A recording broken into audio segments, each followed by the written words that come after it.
สหายประธานประเทศลาวและเวียดนามพบปะกันในโอกาสเข้าร่วมเป็นสักขีพยานในการเปิดนำไส้อย่างเป็นทางการท่าเทียบเรือเลข3ท่าเรือสากลลาวเวียดนามที่แขวงหาติงประเทศเวียดนาม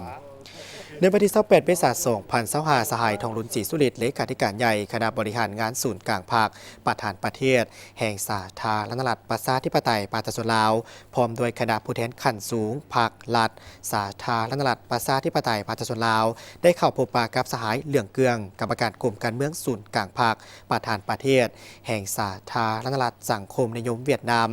ในโอกาสที่เข้าร่วมเป็นสักขีพยานในพิธีเปิดนำไส้อย่างเป็นทางการท่าเทียบเรือเลข3ท่าเรือสากลลาวเวียดนามที่แขวงหาติงประเทศเวียดนาม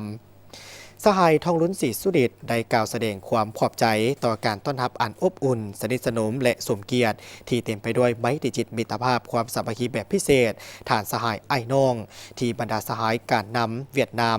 แสดงความสมเสยภาครัฐและประชาชนเวียดนามเนื่องในโอกาสเฉลิมฉลองวันปลดปล่อยภาคใต้ทอนโฮมประเทศชาติเวียดนามเป็นเอกภาพครบรอบ50 ปีสหายทองลุ้นศรีสุริตได้แสดงความสมเสยและตีราคาสูงต่อบรรดาผลสำเร็จที่สำคัญหอบด้านของสาธารณรัฐสังคมนิยมเวียดนามในระยะที่ผ่านมาตีราคาสูงต่อผลสำเร็จในการเดินทางเยี่ยมยามรัฐกิจที่สาธารณรัฐประชาธิปไตยประชาชนลาวของสหายประธานประเทศเหลืองเกืองซึ่งได้นำเอาไมตรีจิตมิตรภาพอันดูดดื่มความสามัคคีหักแพงสนิทสนมที่สุดของภาครัฐและประชาชนเวียดนามอ้ายน้องมาสู่ภาครัฐและประชาชนลาวซึ่งเป็นการประกอบส่วนอันสำคัญเขาได้การเสริมสร้างสายพันธมิตรภาพอันยิ่งใหญ่ความสามัคคีแบบพิเศษและการหัวเบิกหอบด้านระหว่าง2 ภาค 2 รัฐและประชาชน2 ชาติลาวเวียดนาม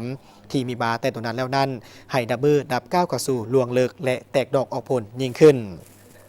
พร้อมเดียวกันนั้นก็ได้ต่างด่าให้แก่ภาครัฐและประชาชนลาวแสดงความขอบใจอย่างจริงใจและฮู้บุญคุณอย่างเลิกซึ้งต่อการช่วยเหลืออันใหญ่หลวงล้ำค่าหมดจิตหมดใจของภาครัฐและประชาชนเวียดนามไอ้น้องที่มีแก่ภาครัฐและประชาชนลาวตลอดระยะที่ผ่านมา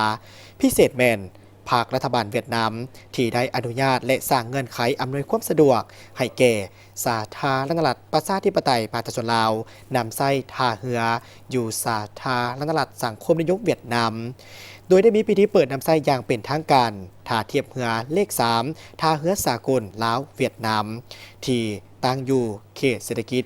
วุ้งอ่างตาแสงกิ่งแองแขวงหาติง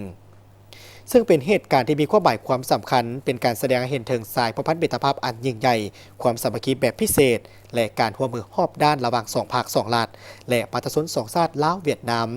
เป็นสัญลักษณ์พิเศษของการพัวพันระหว่าง2 ประเทศทั้งเป็นการแสดงให้เห็นถึง